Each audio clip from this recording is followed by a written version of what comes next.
We're gonna be replacing the front driver CV axle. Let's get started. First thing we wanna do is jack the vehicle up, put it on jack stands, we'll pull our tire off. Next, we wanna take off our axle nut. Having a pair of side cutters works really good. We just wanna bend our cotter pin, get it straight, and we'll tap it through. Then up top, we just grab onto it and pull it the rest of the way. Pull off our lock washer. Then there's another little washer under here. Get that out. I'm gonna take just a little penetrant, lube up our threads.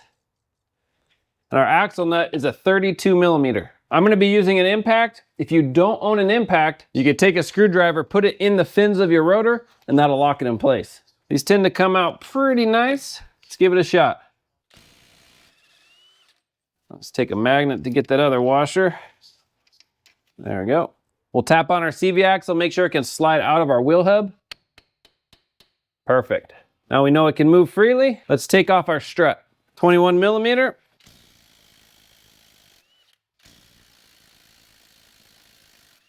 Tap these out.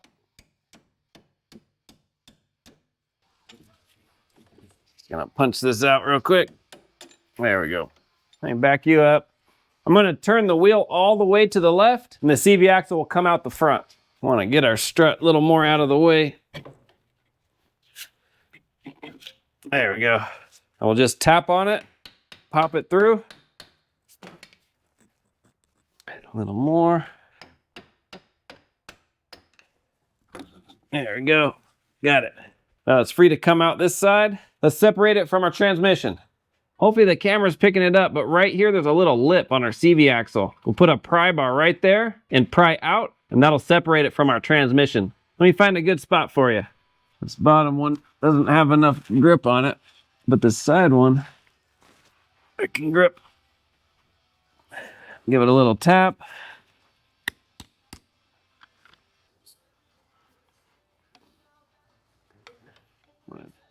Just push on it like this. Give my pry bar a tap.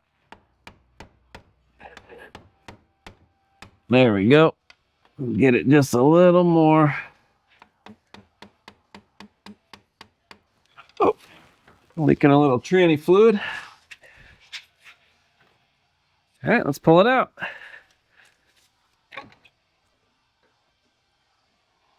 On our new CV axle, we're going to take a little bit of silicone paste where our seal rides on. We're going to rub that around and then a little bit on our splines, mostly on our circlip, so it slides in a little better. We'll just rub that around.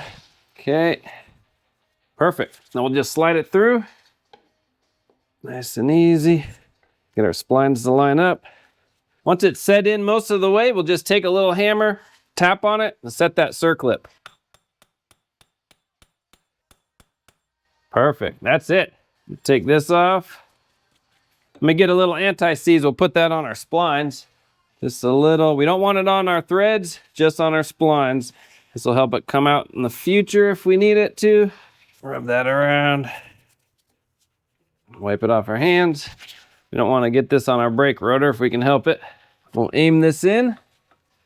There we go. Line up our splines on their hub.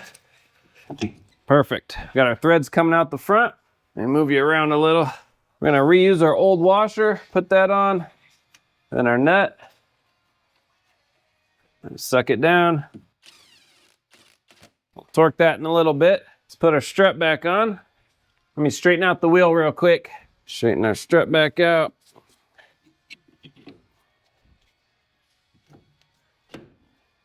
Pop these in. Give them a little tap. Put our nuts on, snug them down. The information I have says these are 120 foot-pounds.